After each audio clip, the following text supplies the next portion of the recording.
Monday the 15th, hope you're doing well. Good morning.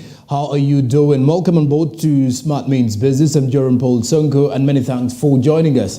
Here is what we do as we kickstart off your morning today. But first, remember to grow your investments with the Zabo platform. Zabo says, my money, my future, which is definitely powered by Alltech East Africa. And just a quick reminder, as well as you continue to grow your investments. Remember, with the Zabo platform, the growth and the prospects of your business and your realistic approach to the world of investment becomes more easier. Star 292 hash is the USSD code that you definitely need to use to quickly kickstart off your investment journey. And of course, with Zabo, a platform by Alltech East Africa, all you definitely need to do is do something new. Well, with something new can you do today is by joining the platform and grow your investments. Zabo, my money, my future. Alltech East Africa does say do something new. Now, with something new can you do today is by investing in government bonds and other securities. The market's open at 8:15 a.m., closing time at 3:15 p.m. East African Standard Time.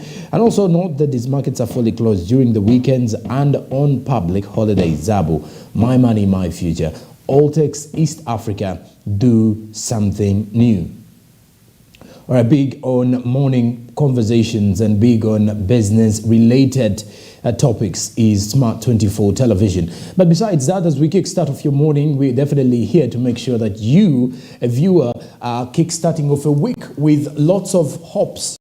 And of course, the aspirations are to entirely become what you definitely want to become in the next few years or in the next few months of the year 2023. As we continue to give you that because we are here to make sure that we drive your business in the perspective of giving you information, and information is vital. So you are on time and we are live here on Plot 42 Nile Avenue. What a Monday and what a day to kickstart off the week. Well, besides that, we kickstart off with our morning call today, and according to a brief from the World Bank, 50% of the non-poor Ugandans are likely to slide back into poverty in an event of shock, according to the World Bank.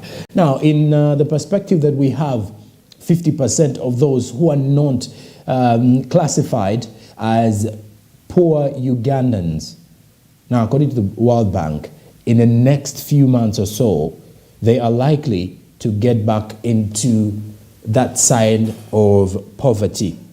So that 50% that was classified to be a middle-income earning Ugandans are likely to go back to the lower class of the poverty levels.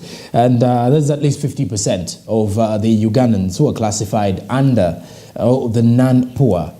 And according to the World Bank, they do remain very vulnerable, with a high chance of sliding back into poverty in a case of a shock, according to what the World Bank has estimated. Now, besides that, the shocks, according to what the World Bank has been able to note, is that in the Uganda's 2022 Poverty Assessment Brief, which is related to drought, irregular rains, these are illness of an income earner or households, then floods, pests, health, and death in that space in the long run, theft, among others. Amongst the key things that are supposed to be highlighted, or about the fact that these are things that may lead to the long run of seeing these non-poor Ugandans getting back into the poverty classification. Now, the brief was released last week, and it does indicate that in the last 8 years, between 30 and 40% of Ugandans had experienced at least one shock.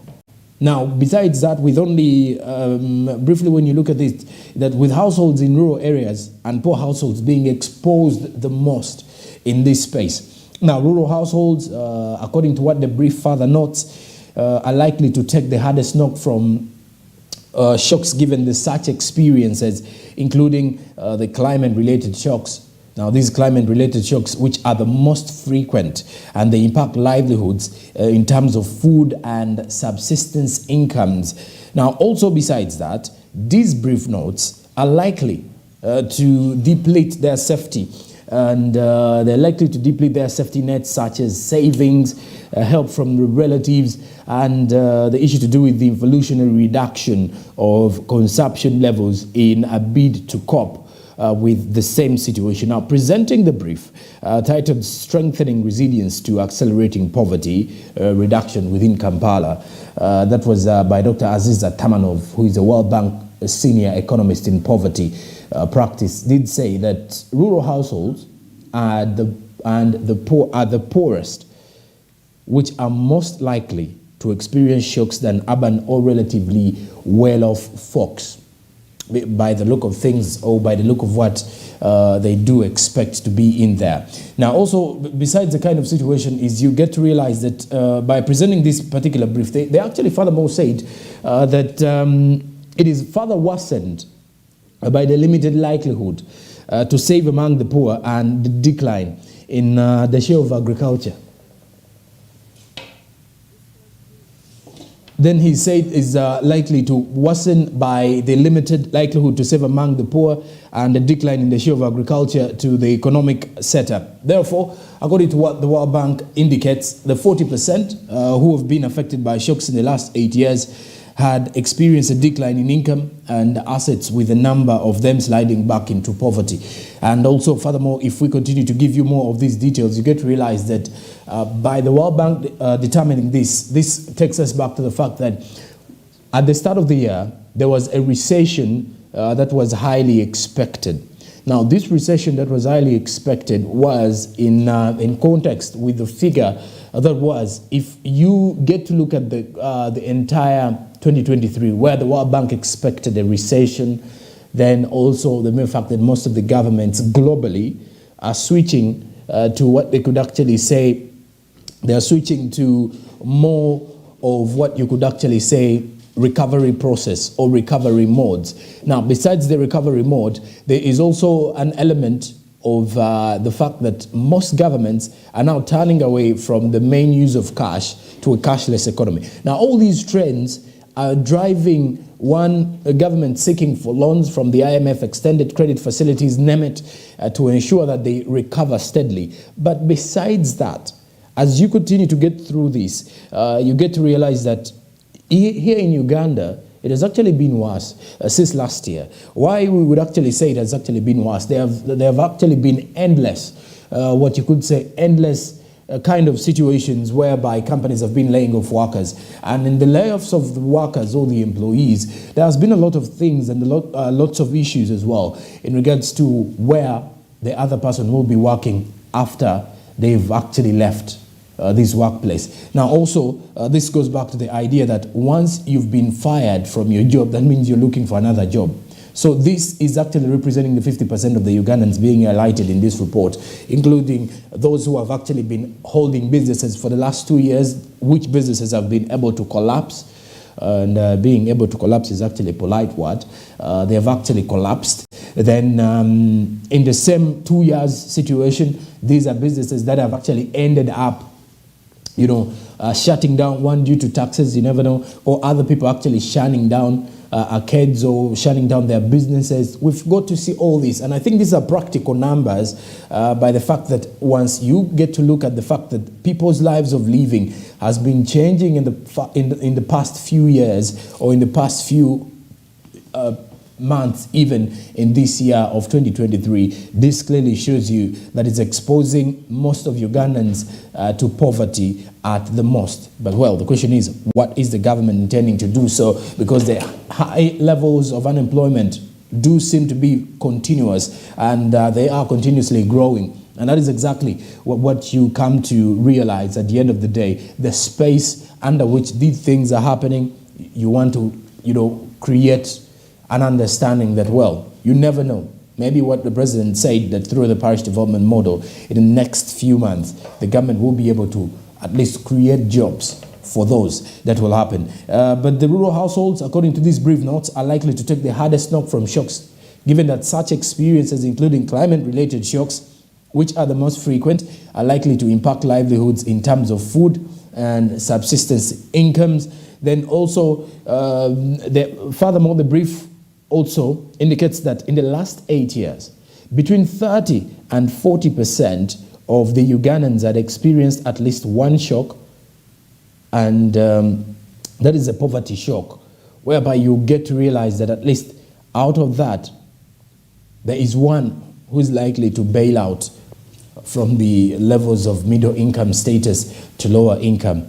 And of course, some of the key highlights of this is when you take a look at the fact that one, a resident who has actually been living in town, for example, and you've been earning some good money, maybe 2 to 3 million a month, then once you lose your job and you had no plan B whatsoever with a business that is actually well off, the chances are high you may not be able to attain or to actually continue leading the same kind of lifestyle you were actually leading when you are still having that job of yours. So that's exactly what this particular update is all about, that Ugandans are likely to 50% of the Ugandans who have been under the middle income, or what you could actually classify as the well-off Ugandans, are likely to actually drop down to the poverty levels. Now, that is a very scary statistic if you come to think of it. The week is just getting started, though, so you can definitely change the outlook of these reports from the International Monetary Fund, as now we switch to the press review this morning.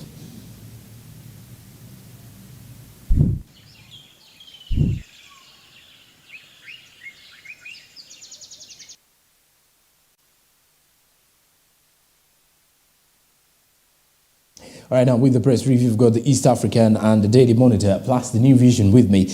And the East African does highlight the Congo War, enter SADC, exit East African community. That's a big report here. President Tshisekedi has sought military intervention of the Southern African bloc, indicating that the East African force has failed to rout M23 rebels and will have to go. This is according to what the East African is highlighting for you this morning. Now, also on the other hand, Beijing and African lenders are set to give 1.8 billion to the East African crude oil pipeline project, as the Uganda energy minister says China, Exim, and 2 local banks will cover funding gap. That is according to what the East African is highlighting. Now, also besides that, still in the East African, when it comes to the money matters, Ethiopia foredent Safaricom income as a operational cost partly to blame for reduced profit. Last weekend, though,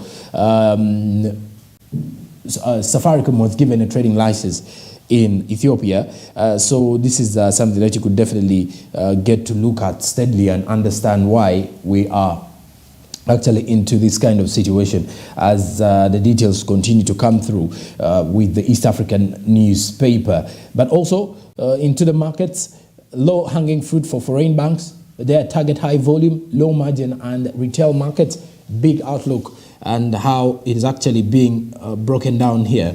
Now in Kenya, Airtel loses $19 million on bond repayment as the profit dips. That is according to what the East African is highlighting this morning. Furthermore, still with the press review here on your morning Kickstarter, is that the Daily Monitor highlighting car tracking deal runs into trouble. How true? Now, the Russian roulette, although described as bullish in interactions with government officials, a visit to the company's Russian operation left officials underwhelmed and skeptical about its capacity to install new trackable vehicle number plates.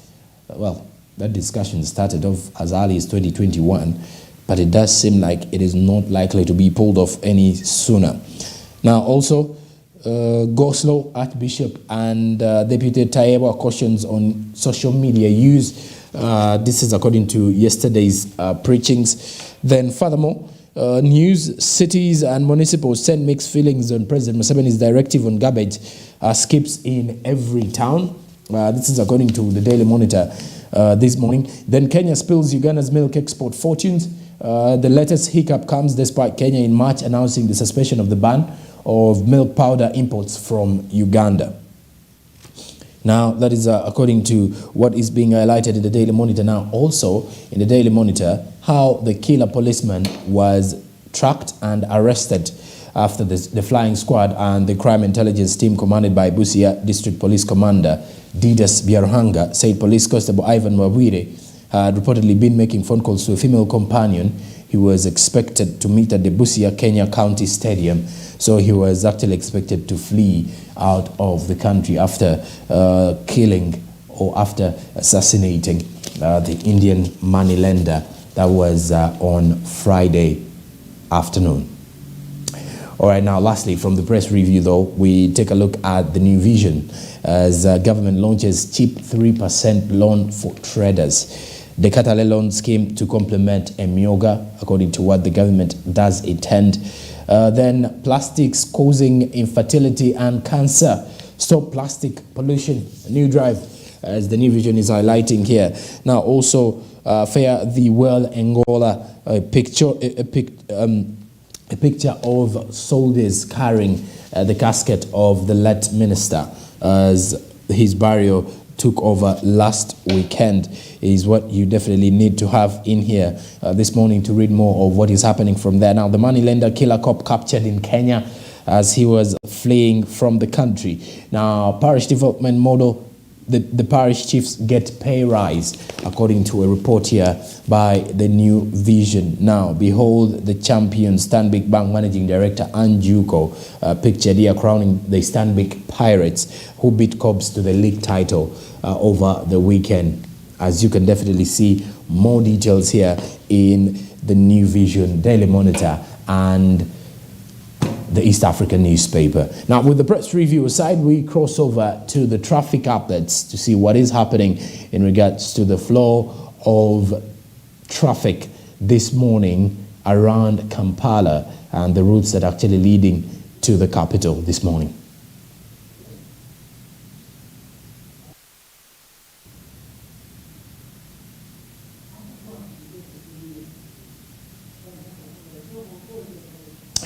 All right, and Barija Andrew is on standby at the Ginger Road to give us more details in regards to the traffic atmosphere. Quite some observations there.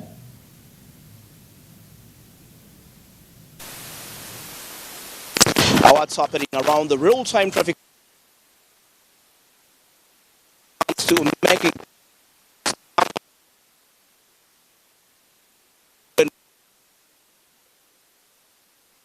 coming live from the road traffic lights, and according to the overall observation, when you take a look around all the routes that connect to this very link, well, it's quite heavily congested, and probably you could think of other better alternatives in case you're coming to the different destinations and you plan to pass via this route. Now, of course, starting all the way at the back, if you take a look at the access road,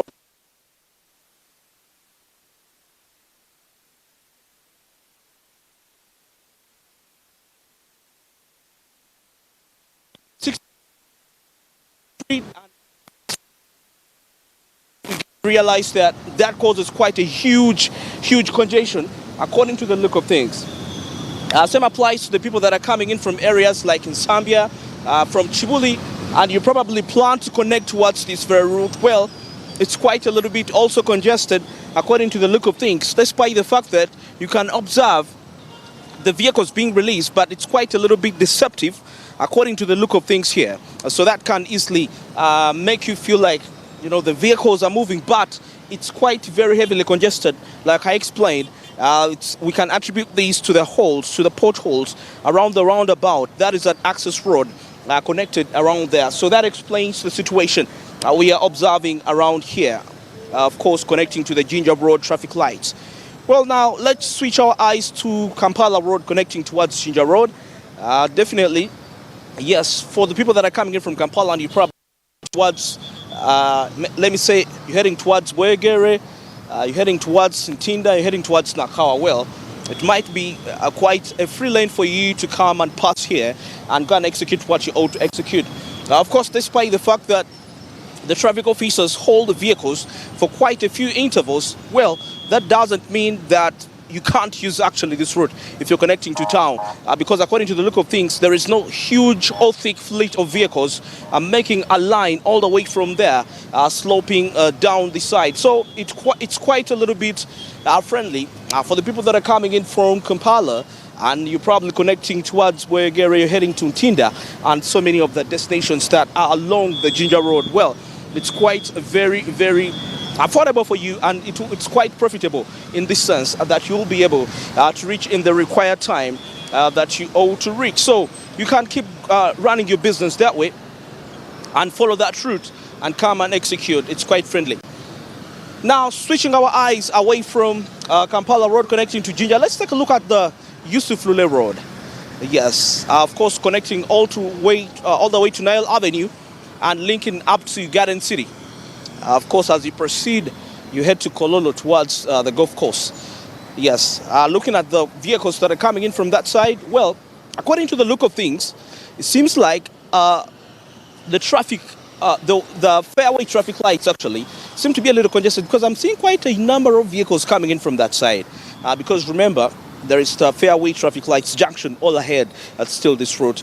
But according to the look of things, there are quite many vehicles that are coming in from those areas. So that means majority had been held at the traffic lights of fairway. So if you're coming in from areas like Wandegea, you're coming in from areas like Mulago, and you're planning, your destination is Chibuli, probably, honestly, choose another way. This is going to be quite a little bit hectic. Take a look at those vehicles. Of course, I'll say that some are also coming in, connecting from Nile Avenue, sloping to the roundabout, but also some are coming from the fairway traffic light junction. So you can get to see and make quite a decision. But however, for the people that are coming in from areas that are not very far away from these areas, for example, if you're coming in from Kampala and you're heading to Jinja, and Jinja, Bwegere, and you feel like passing via the main traffic lights will be a hard aspect, well, you can pass via the Nile Avenue and you will be able to escape these traffic lights. The traffic officers holding in jam for long, because this side there is no jam. You can just cross over, you link over to Parliamentary Avenue, those areas, then click straight forward towards Nile Avenue, and then you will be in position to go to your other destination peacefully, and you'll be able to execute what you ought to execute efficiently. So that is the look of things according to what we are observing. Now, finally, let's switch our eyes to the icebreaker route here, which is very heavily congested. First of all, on its own, there are two junctions to it. There are vehicles coming in from Nakawa, Bwegere coming to town. At the same time, there are vehicles coming in from Bwegere, Bugolobi, Luzira, Chitintale, still connecting to that route. So you can observe that. It's quite very heavily congested. And if you're coming in from those areas, well, you may not be in position to actually reach the appropriate time, like how you ought to reach. It's really heavily congested. You better find alternative routes. Otherwise, if you're just setting off from home, you're coming in from Nakawa, you're coming in from Bwegere, you're coming in from Bugolobi, you're coming in from Chitintale, Luzira, and your destination is town, well, the honest truth is that you will be delayed a little bit. According to the look of things, it doesn't seem to be any favorable at all, according to the look here. So it's quite heavily congested. So you could find better alternative routes, which might be a faster way to link you to town, and that will be quite appropriate for you when it comes to decision making and also arriving on time to your business and also your job career at the same time. It's quite very important to keep time.